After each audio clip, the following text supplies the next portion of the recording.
You know what you should read.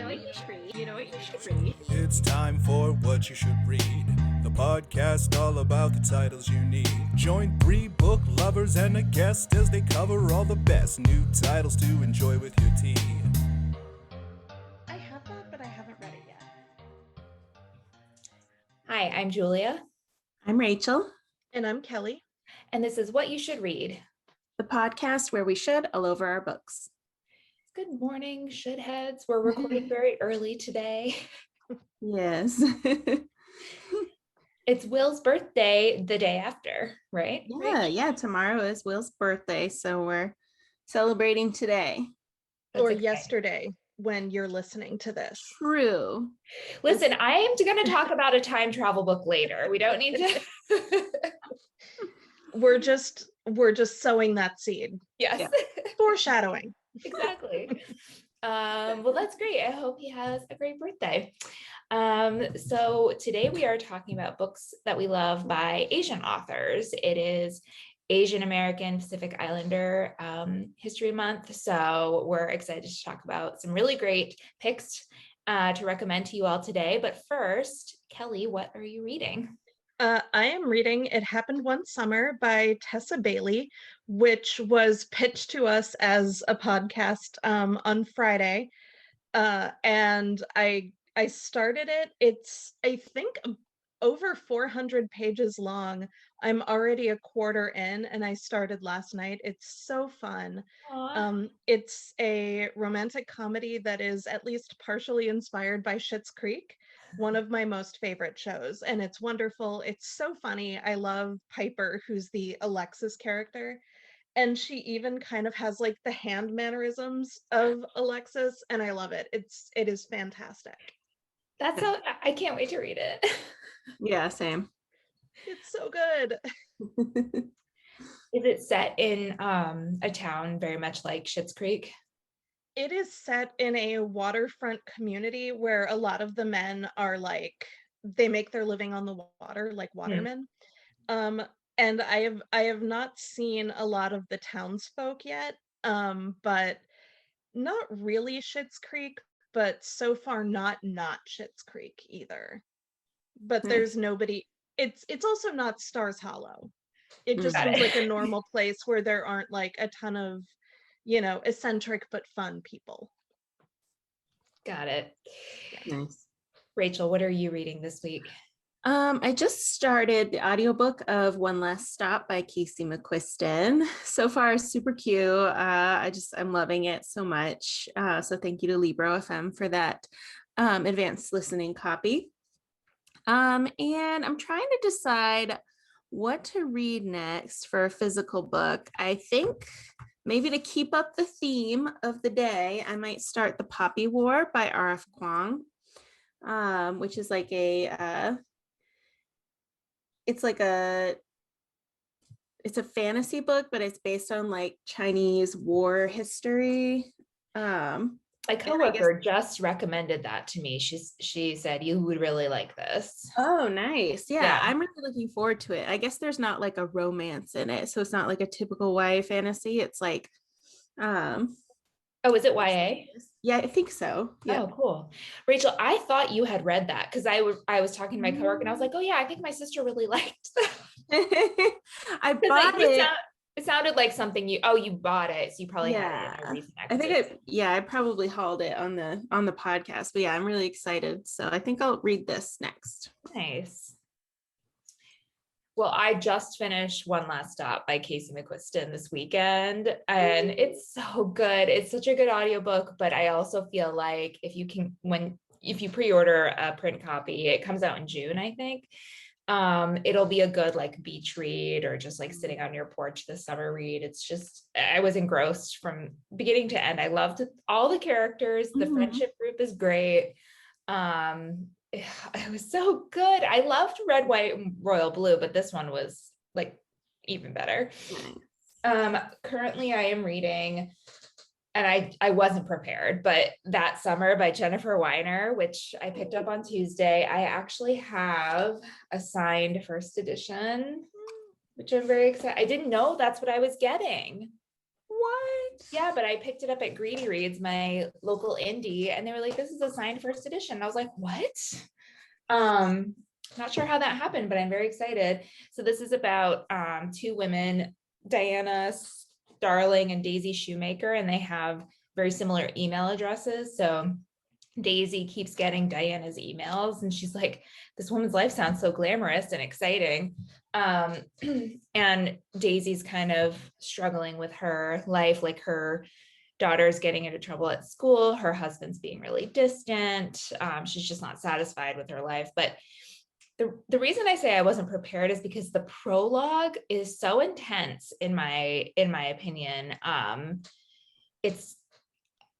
I think Jennifer Weiner exists in this interesting place between contemporary fiction and literary fiction, but then she's perceived as writing quote unquote chick lit, right? Like, I mean, she's written about this a lot, like because she writes about women and women's lives, people think that her books are genre fiction when they're not. But I also feel like she is a contemporary fiction writer, but the prologue I felt like I was reading literary fiction. I was like, she is just coming so far. And I don't know, I just think she's a brilliant writer and doesn't get the credit she deserves. So I would agree with that. Yeah. I can't wait to read that. Yeah, I was going to save it for June, but I couldn't wait. I had to pick it up. Yeah. And I think One Last Stop is going to be one of my June most anticipated. So I'm excited. You're like for claiming it now. Well, I mean, you guys can't because you've already read it or are reading it now. I did break that rule last time. I had already read Project Hail Mary. Oh, I know. I noticed. That's okay. Is that a rule? I don't know. Okay. I mean, it's not a rule, but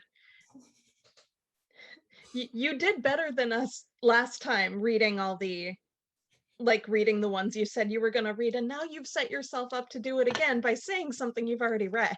Total Tahani. Classic Tahani. Oh God. So we have more book news than usual, but most of it is good. I'm gonna do that thing they say you should do as a manager, where it's like, here's something great, here's something awful. We're gonna close strong. It's good. It's called sandwiching. Yes. Of course it is. So first, and probably my favorite, LeVar Burton has a book club. It is on the app Fable, and he's gonna do a book a month, but he's announced the first 3. And it's Go Tell It on the Mountain by James Baldwin, The Parable of the Sower by Octavia Butler, and The Fire This Time by, I think, Jessamine Ward, which is a reaction to a book of essays by James Baldwin. And it sounds really great. And apparently also he has a podcast where he talks about books. Does he now? Yes. And apparently he's had it for a long time, which is very embarrassing for me, that he's done it for a long time. And it makes sense that he would have that. Right. Yeah. And as I like to say, he was the first booktuber. Yeah. And I'm very excited. I actually have not read. Wait, did we do Parable of the Sower for book club? I think we might have. Oh yes, for our in-person book club. Yes, not the podcast. Yeah. No, not the podcast, not yet. Maybe next year or later this year. But I haven't read the other 2, or I need to find the podcast. But it's very cool, and as a reminder, he will be hosting Jeopardy the end of July. So I would also be very happy if he got named the host of Jeopardy forever. Yes. Yeah. And now the less good news. Jodi Picoult announced that she has written a musical called Breathe, or co-wrote, I guess, which is about COVID and pandemic life. Responses have been mixed because a lot of people say that, a good way to process things is through pop culture and art and whatever. So a lot of people are, well, we'll see, we'll reserve judgment, we'll see how it goes. And of course, there are a lot of other people who are accusing her of profiting off of a global tragedy. And, it's not fun, it's not funny, it's not a joke, because apparently musicals are only ever lighthearted bits of fluff. Right. And let's be clear that what makes this book news not great is the response, not the fact that she wrote the musical. I'm excited for the musical. I'm excited for the musical. Oh, sorry, keep going. I was just gonna say, because I think like she writes about real world hard issues very well. I would agree. Yeah. And I would say she deserves the benefit of the doubt, because I feel like she always does research. Her books are always nuanced. And even if I don't agree with every character, I always think about things in a way I didn't think of them before, even if they don't ultimately change my mind. Selfishly, I am not necessarily pleased about this because, Gillian Flynn started writing movies and she has not done another book since. But Gillian Flynn has not written the number of books that Jodi I think Jodi writes at a pace that is above average. So I'm sure you don't have anything. And she has another book coming out anyway at the end of the year. True. So I'm sure she'll keep writing books. Yeah, a book and a musical. Yeah. Last year. That was my thing. I was like, how were you so productive during this pandemic? But that was probably how she dealt with it and processed it. I am enjoying all the art that we're getting about the pandemic. It is helpful for me to re-experience it in that way, and through TV shows and movies. I'm one of those people that I do want that. I understand if you don't, but feel free to not go to that musical then. Right. I don't think that it's a bad thing to write about the pandemic. And she made a comment that was like, I'm actually not profiting from this. I'm losing money because I just believe in the project so much. Right. But my response to that is I wouldn't care if she was profiting off of it. If she made a musical that's good and people want to go see, then she should make money off of it. But to say like you can't write about the pandemic because it was it was a global tragedy is like that's not how it works. Like she writes about life. This happened. What is she going to just pretend it didn't happen? Right. Yeah. And it's like nobody said she shouldn't profit off of people getting cancer when she wrote My Sister's Keeper, or she shouldn't profit off school shootings when she wrote 19 Minutes. Right. Yeah. Also not to be a bitch, but I think if we're going to have all these school shootings, it would be good if people that aren't the NRA profit from it. But she writes about topical issues, a lot of writers do, and it's just because she has such a big platform that she's getting all this heat, but she's not the only person that's written about the pandemic. Exactly. Clear. I don't know. I think the thing that bothers me the most is just the people who are like, why are you making fun of it? This is not appropriate. And it's like, I can't think of very many musicals that are like nothing but fun. May I introduce you to Les Mis? Oh God, seriously. that lighthearted romp during Revolutionary France. A musical is just another type of art. And it can be a comedy or it cannot, like anything. Yeah. Oh God. And it's like, hey, here's Master of the House. I hope you enjoy laughing. You're gonna cry every other minute of this like 3-hour musical. Yeah. Even that song is like dark, if you listen to the lyrics. Yeah. For sure. But and super fast before I move on to the better one, you can actually pay to be able to stream Breathe, the COVID musical. I think it's maybe $40 and you can stream it multiple times over the course of a week or 2 weeks or something. Was it all online? It's not in person. I believe it will also be in person at some point, but this is through I think the 92nd Y, like the 92nd Street Y. Nice. Yeah, so I'll put a link to that in the show notes, but I mean, I know this is the entire internet and the world we live in, but it's like maybe read more than a headline, even if you don't want to pay to see the musical so you can then smash it. Like, you know, just maybe try. I even now I'm like, that was a stupid thing to say. Nobody will ever do that. Right. But in better news, While Justice Sleeps by Stacey Abrams, savior of democracy and excellent best-selling author, will also be a TV series, which I don't think we even know all that much about it yet because the book just came out on last week. So I'm really excited, and I don't know anything about it, but I'm hoping to read the book soon, and then I'm going to watch the show.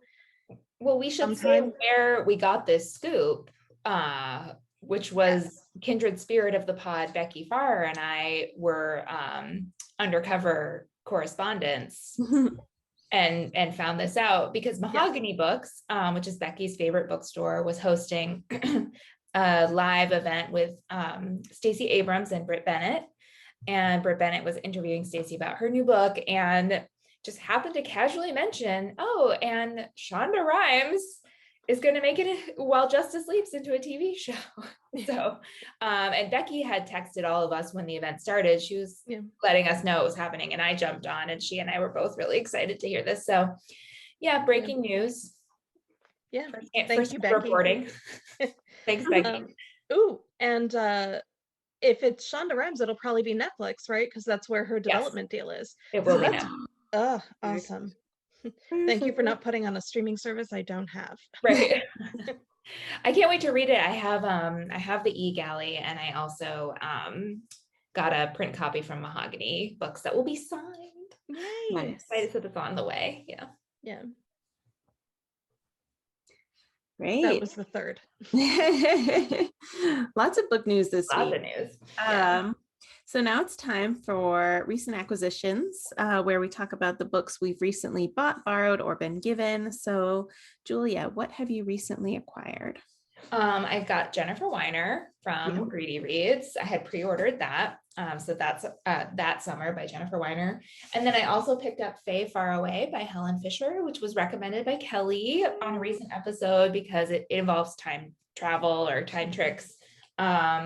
And it was for the mother-daughter show, right, Kelly? Yeah. So I love the cover. I'm really excited for this one. So thank you for the recommendation. It's so good.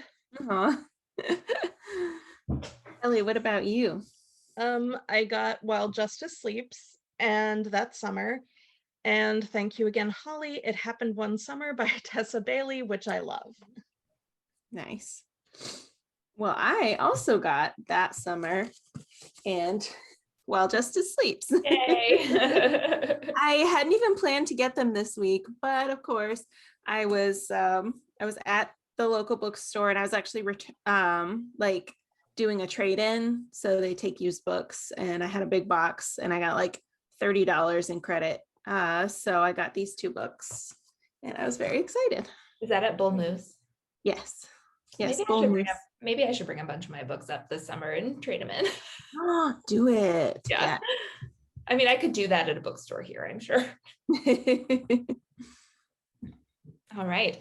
Well, we are going to take a quick break, and when we come back, we'll be talking about some of our favorite books by Asian authors. So stick around, and we'll be right back. You know what you should read. It's time for What You Should Read. And we are back. And Kelly just pointed out that when this episode drops, it will be exactly 1 year from our first episode ever. It's our 1-year anniversary. We didn't even know.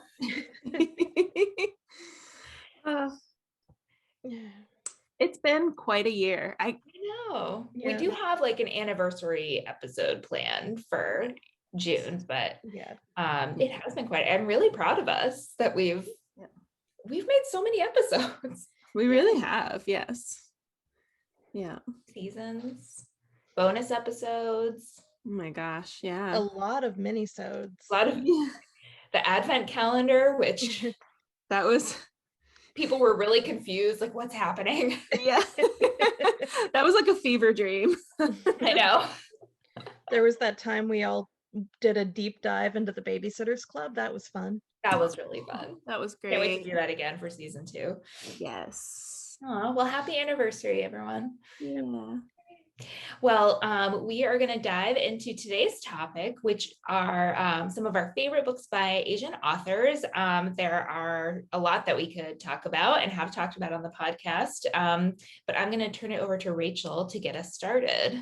Okay, thank you, Julia. I just want to say that, in light of Asian American Pacific Islander Heritage Month, we just want to really vocalize our support for the Asian American community and really just, denounce the super huge uptick in hate crimes against Asian Americans that have been happening, especially since the coronavirus pandemic started. It's really maddening and very sad to see just how hateful Americans can be. And I mean, this happens when there's a disaster, I feel like Americans are really good at scapegoating, and they just, they take it and they run with it. And it's really horrifying. And we just want to just vocalize our support once again for the Asian American community, and that we are really sorry that this is happening.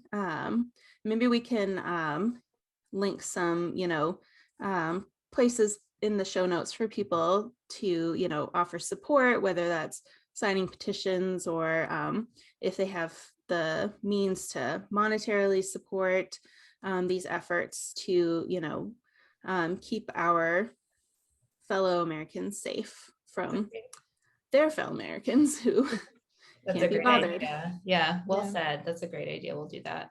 Yeah. But should I get started with the first one? Yeah, I mean, there are so many books that I think we could all recommend. Some of our favorite books that we've talked about on the podcast and favorite authors. So I think we're going to do our traditional round robin where we each recommend a book at a time. So yeah, Rachael, go ahead and get us started.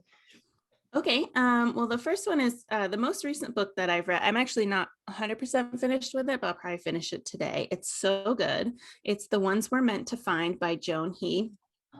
And Joan He is a second generation Chinese American. She was born in Pennsylvania. And she, in her bio, she says she grew up on Chinese cartoons and comics, and that she got really into fan fiction because of Spirited Away, and the rest is history, I guess. So this is her second YA novel. I think her second novel total, because her first one was, we actually talked about it on the podcast back in November because she was having issues with her publisher and getting royalties and getting her rights back. But it's The Descendant of the Crane. That's her first one. It's YA fantasy. So she is no longer with that publisher. They were able to come to an agreement on parting ways. And now she is has her second book out, which I forget now who her new publisher is. I apologize. But her second book is The Ones We're Meant to Find. And that's the one I've been reading. And it is so good. It's science fiction about two sisters. So in some chapters, you're following Cee,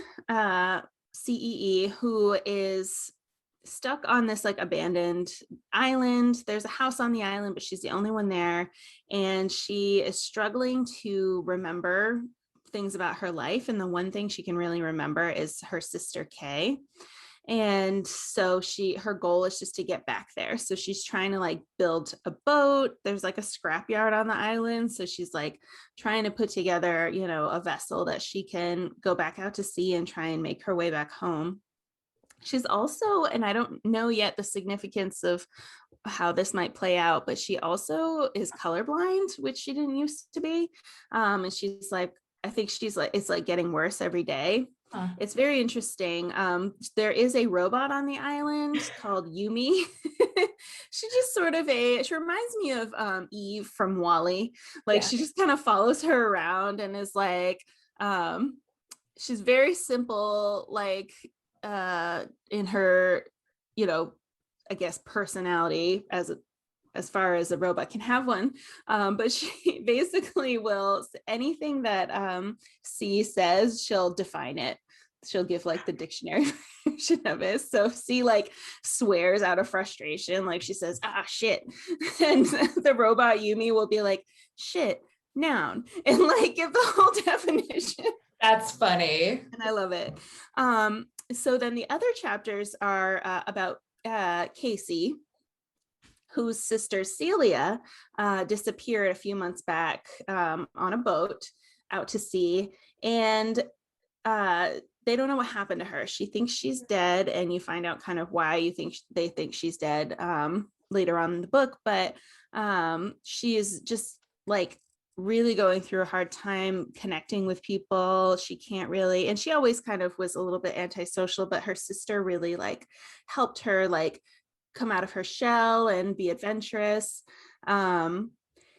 But she is just desperately trying to figure out really what happened and why her sister left on that boat and what's going on. And it just, the big thing about it is that Casey lives on what's called a floating eco-city, where, so this takes place in the future.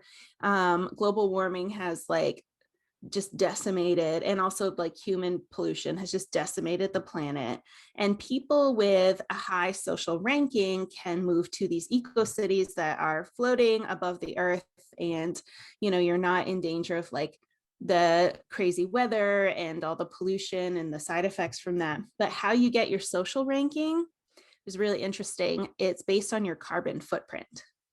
Wow. So if you are descended from a long line of like polluters, then you have a very low social ranking. So it's not about wealth or anything. Actually, a lot of wealthy people or people who descended from wealthy families have low rankings because a lot of the wealth, a lot of, carbon footprint comes from the wealthy. So it's very interesting in that respect. So people are like applying to get into these eco-cities, and again, there's limited space, so it depends on their ranking. And the one other thing I'll say about it that I find very fascinating is that genetic modification has like advanced to the point where you can genetically modify yourself to become photosynthesizers,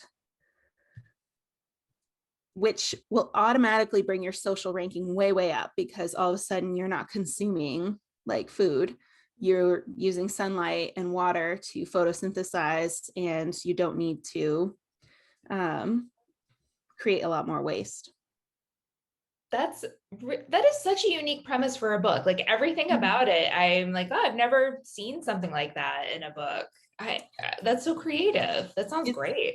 It's so good, and I totally recommend it. Okay. Even if you don't think you like sci-fi, I would recommend checking it out because it's really about humans. I do love sci-fi though. So yeah. Cool. That's a great recommendation. Awesome. Yeah. Can you guys hear the lawn work happening outside my house? I can't. Okay, good. No, but I can hear my cat outside my door. Just making sure there's no weird background noise. I would like to see your cat, but okay, Kelly, what is your first recommendation? My first one is 10 Things I Hate About Pinky by Sonda Menon. I love her books. This one is the latest in the world of When Dimple Met Rishi. And I just absolutely loved it. And hi, kitty. Pause for a sighting of Rachel's cat. Sorry. And it was one of those things, it's like, keep talking.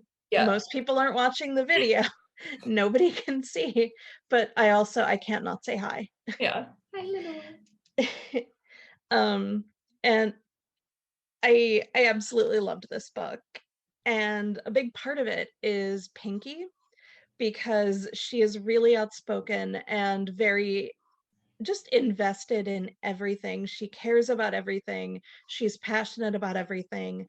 She really just wants to save the entire world, and she has no time or energy for people who don't care as much as she does. Aww. That's awesome. And the unfortunate thing is, though, whenever anything goes wrong, she and her parents and her cousin and her cousin's parents are all at this basically spending time together at over the summer, and the the barn near where they're staying, like on their property, ends up burning down, and everybody thinks Pinky did it initially because Oh. she's kind of careless sometimes. Got it. But it turns out that it was actually her cousin, who is like very sweet and everybody's favorite because she's 100% responsible all the time, as opposed to Pinky, who is the one most likely to get arrested at a protest rally. Right. Everyone just assumes she's the troublemaker. So Right. And she's just completely outraged that this happens, and her mom, instead of apologizing, is like, well, you have to admit you can see why we thought it. And Pinky was just like, thanks, Mom. yeah. And she's like, well, I'll have you know that I am dating like the best, most responsible person, and you would love him. And this is entirely false. Like, she's not dating she's not dating anybody. But then she ends up a guy she knows named Samir, who really is like the perfect, most responsible boy in the entire world, basically. And his summer plans fall through, so he agrees to spend the summer, or at least a few weeks of the summer, pretending to date her. And I mean, you know exactly what's going to happen, but the way yeah. that it gets there is fantastic. And I love Samir, I love her cousin Dolly, but Pinky is my absolute favorite. She's fantastic.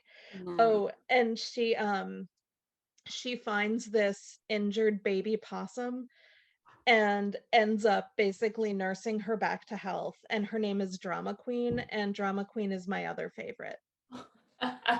That's cute.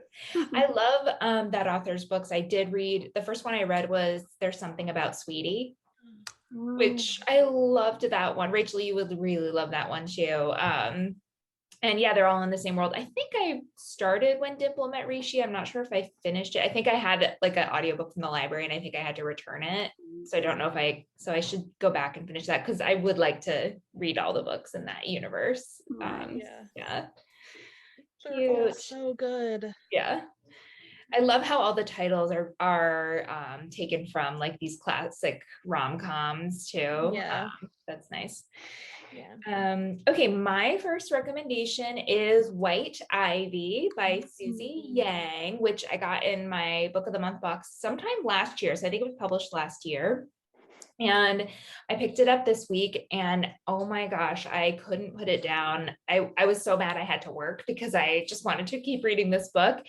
It is kind of a dark, it's contemporary fiction, and it's got an unlikable main character who you are also rooting for. You know, she does a really good job of creating really a depth of background with this character and giving her, like, you understand the motivations behind what she's doing, even though you don't necessarily agree with her choices.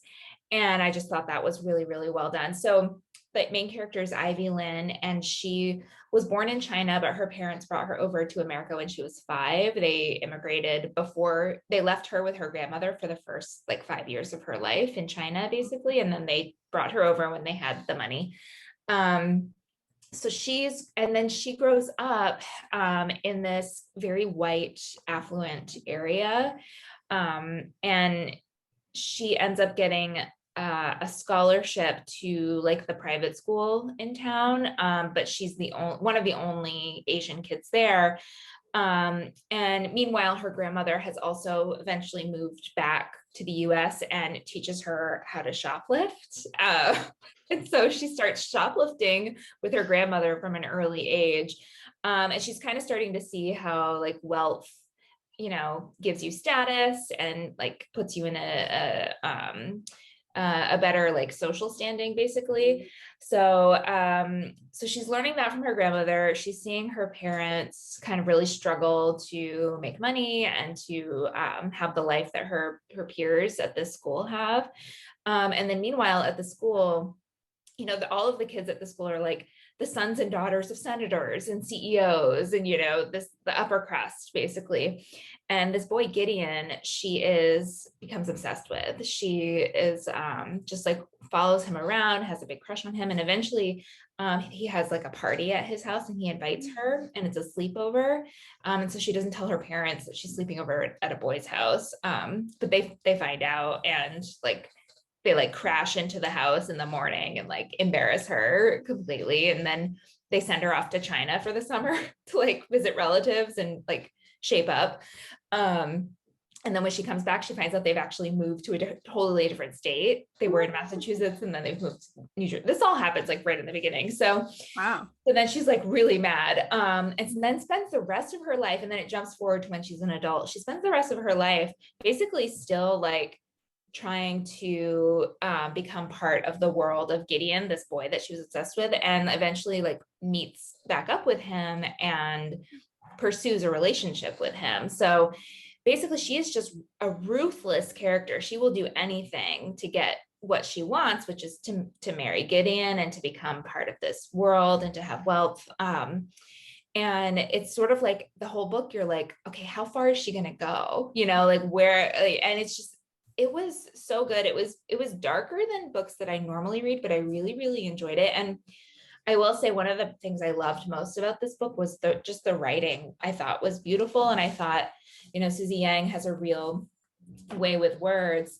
And there's one part where she's in China and she's visiting relatives, and her dad actually, his sister married very rich. So she's staying with her aunt, and her aunt in China is like taking her shopping to all these like glamorous stores and like just keeps buying her stuff. And Ivy all of a sudden is like, oh, like this is what I want. That's kind of the turning point for her, where she like decides like, I am going to be able to do this. This is the point. And then she said, like, at first she's kind of embarrassed that her aunt keeps buying her all this stuff, but then she kind of like accepts that her aunt is just being generous and wants her to have it. And then she feels bad because her aunt has servants and she doesn't give them like fancy clothes and stuff. But then she notices one day that her aunt hands like a big envelope full of cash as a bonus to one of the servants, to the nanny. And then, so like this one line I thought was really good. But one evening in Hong Kong, Ivy saw Sunrin hand the IE an envelope of cash as her bonus for the trip. And Ivy understood not all forms of money were equal. And she thought, I'll always carry my wealth on my body, not in my wallet. And so that to me is just like encapsulates what this character's worldview is. It's like, it doesn't actually matter if you have money, if you look like you have money. And so she like that's her goal, is to like have this outward appearance that will get her into the inner circle. Wow. It's really good. There's so much in the book. There's so many twists and turns. I really, really enjoyed it. Awesome. Yeah. Sounds good. Yeah. Ooh. All right, Rachael. Yeah. So the next one is one of my all-time favorite books. I read it a couple of years ago and I think about it all the time. It's Pachinko by Min-Jin Lee. And Min-Jin Lee is a Korean-born author, and she currently lives in New York City. And the book it's just a sweeping multi-generational saga, which I love multi-generational sagas. I think part of my wheelhouse. And it starts in like the early 1900s. And we start out in South Korea. Sunja is the daughter of a fisherman. She's beloved, and she just kind of lives her life, on the coast, just kind of, helping run the house with her mother. And she goes to the fish market every week. And one day when she's, a teenager, she meets this wealthy man who she falls in love with. And they, have an affair, and she gets pregnant. And then when she tells him she's pregnant, thinking, oh, he's going to marry me, he's already married. So this sends her on this like just whirlwind. The story, so she has like her mother boards people. At this point her father's dead, so for extra money her mother boards people, and there's this like traveling minister. He's just a very like quiet, gentle man, and he's been boarding at their house because he actually got sick and they nursed him back to health. He finds out what's going on and offers to marry her and take her with him. He's immigrating to Japan to be with his brother, and she takes him up on it. She says, I would prefer this to living with the shame of being unmarried mother.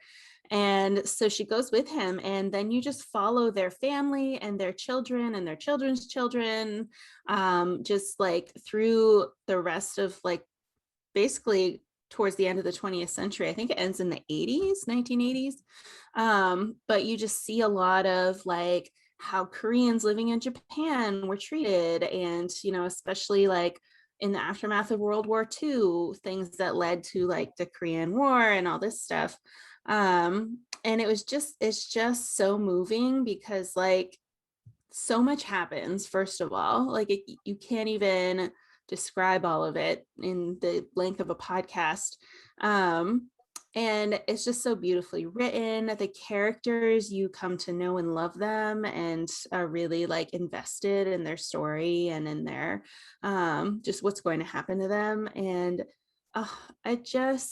I love it so much. It's so good. I agree. You recommended it to me. You let me borrow it, and it was amazing. And yeah, I totally agree. And I actually read it on a trip to Korea and Japan. Oh, yeah. So yeah, that was cool to be reading about it. And I was like, wow, there's so much history that we don't learn about the world. I think we are in America, we teach kids like pretty much the same historical events every year, about US history, which of course, but I don't know, like, yeah, what was happening in Korea and Japan during that time is just like there was so much, and there was so much I didn't know that I learned about and want to learn more about now. So I co-sign that recommendation. Yeah, I definitely learned more about that time period from this book than I did in school, for sure.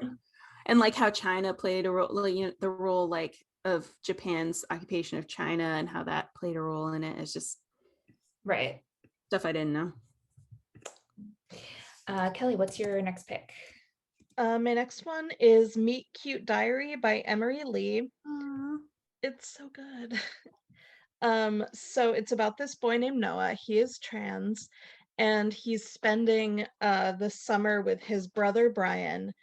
And he starts this not long after he came out as trans, he starts this blog online, and it's the Meet Cute Diary. And he basically shares all these stories of trans people having these, romantic diary type or romantic comedy type subplots where they meet each other and it's just super sweet, and then they fall in love. And he just like, his whole thing is, I want people who are like me, like trans people, to see that we get these love stories too. But then this person starts commenting saying that all the stories are made up and none of them are true, which, to be fair, that is accurate. They are all made up. And Noah does act like they're real things that happen, but he takes these situations that he sees with like, like cute boys who work in bookstores as cashiers or whatever. And it's like, that's kind of how they start. But whereas in real life, the person would be like, oh, well, have a great day, we'll come back. And he has it go like in this romantic comedy direction. And he ends up getting this guy to agree to pretend to date him. And it's actually the guy's idea, because he realizes like, this is a really valuable thing. Like, we all deserve to think that we could get these epic, sweet love stories just like anybody else. But it's a whole thing. And I really liked Noah, and the fact that he's uncertain about a lot of things, but one thing he is like absolutely firm in is he knows who he is, and he knows that he deserves love. And, you know, everything else that he messes up along the way, like it's all stemming from that. And Yeah. it's, I loved it. Oh, that sounds cute. Yeah. Okay, my second pick is If You See Me, Don't Say Hi by Neil Patel. Aw. And this is a new collection of short stories that I've decided that short story collections are like my palate cleanser. You know, after I finished White Ivy, I was like, oh, I don't want to pick up another novel right now. And then I got this book and it was short and it just like a great way to kind of transition me to my next book. And it was really good. This is his debut collection, his debut book, and he's working on a novel as well.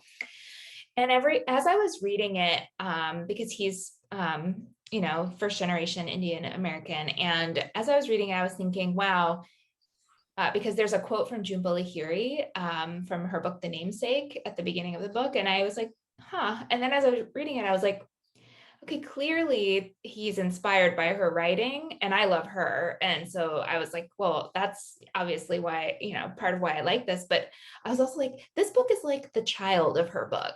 You know, it's like her book, Interpretive Maladies, she was writing about Indian immigrants and the US and like their relationships and what they were going through. And I was like, this is like what the children of those characters, like their stories almost. And that was so cool to like kind of think about it in that way. But he has a lot of stories about, you know, relationships. And what I like is that he really subverts the model minority myth in a lot of these stories.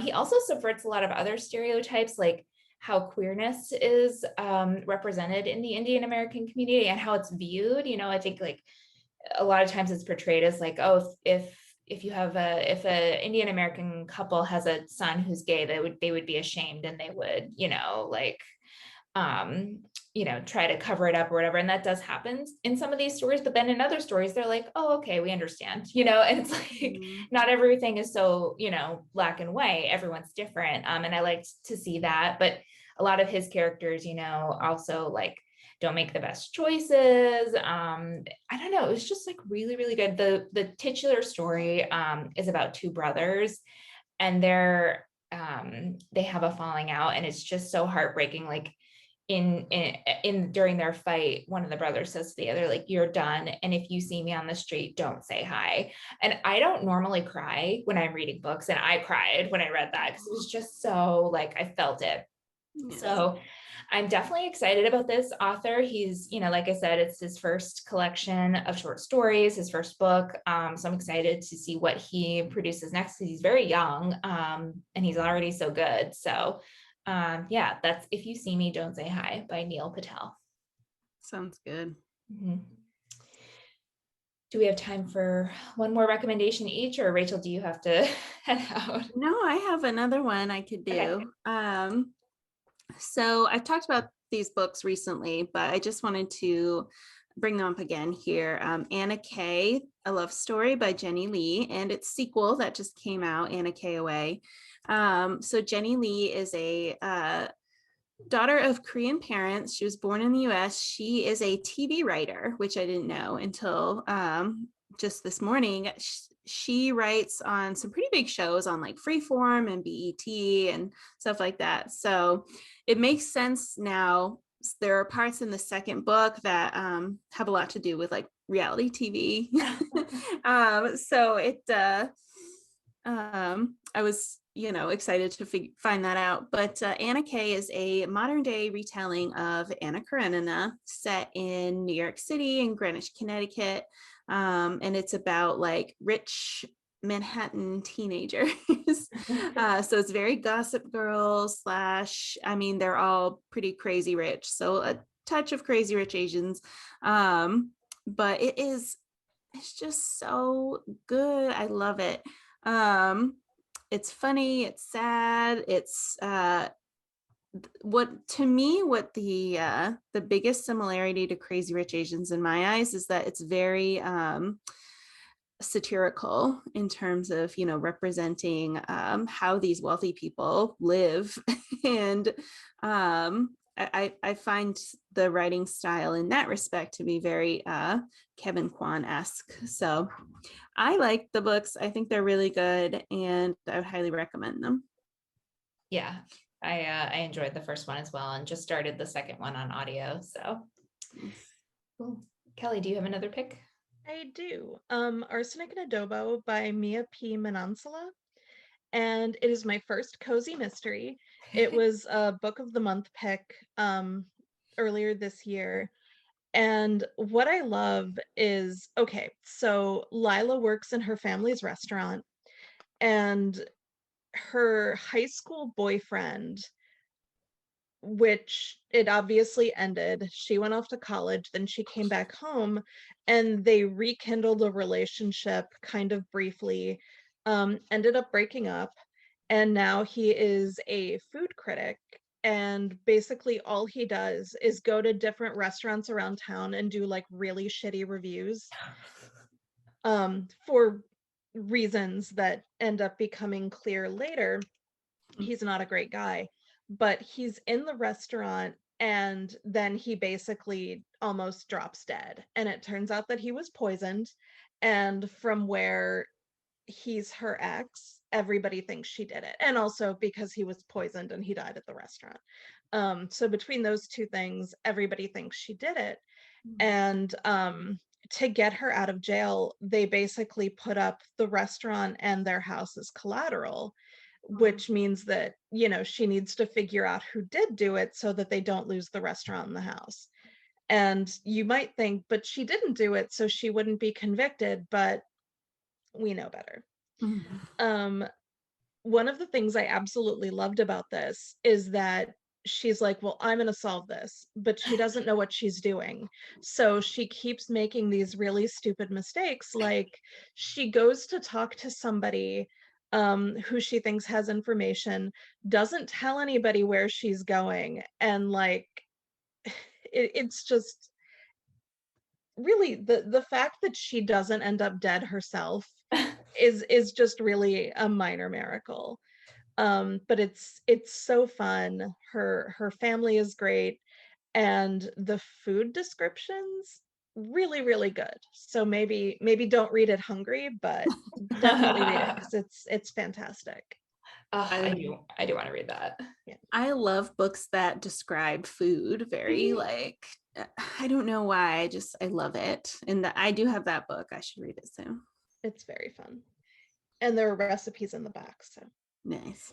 Do you all remember, I think it was All Dogs Go to Heaven. There was that movie a long time ago, and there was one scene where one dog was like, oh, I love a story with food in it.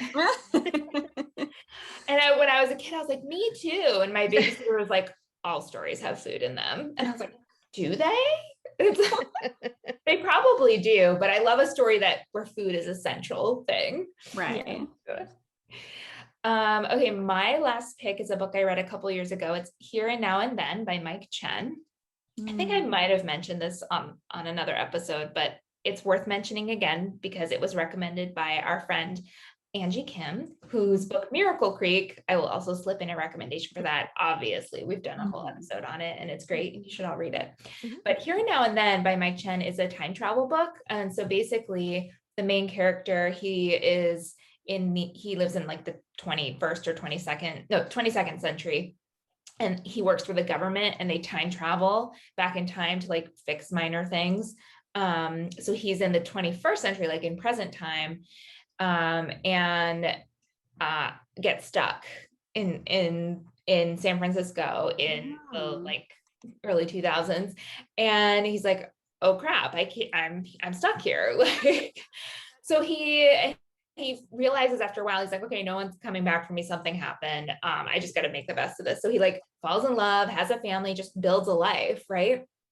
Until 20 years later, they come back for him. They got the time wrong on their like return rescue mission and they're back and they're like, okay, come with us. And he's like, no, I have a wife, I have a daughter. Like you can't just, but then he does go back and like, he had a fiance there. Like it's really like hard for him. And then he finds out his daughter is in trouble and the whole book is him just trying to save her from another time. And it's It is so good. Like the father-daughter relationship is just amazing. The way that he like talks about how time travel works is just like really cool. It's like a Doctor Who kind of vibe in some ways. I loved it. So that's Here Now and Then by Mike Chen. I should read that. I think you got it for Dad, right? I did. Yes, that's right. So I can borrow it from him. Yep. Yeah. Oh, sounds so good. And they watched Star Trek: The Next Generation together, and I watched that with my dad. So cute. Yeah.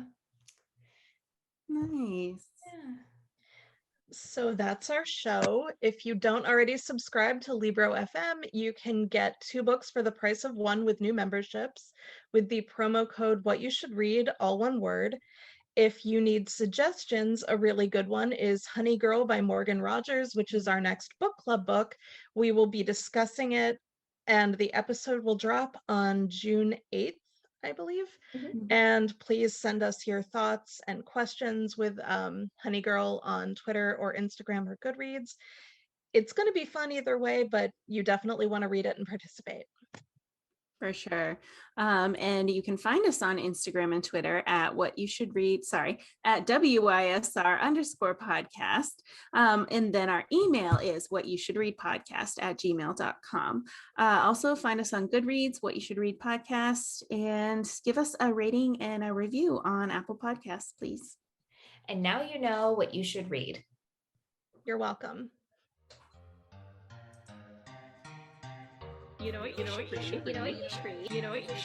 It's time for What You Should Read, the podcast all about the titles you need. Join 3 book lovers and a guest as they cover all the best new titles to enjoy with your tea.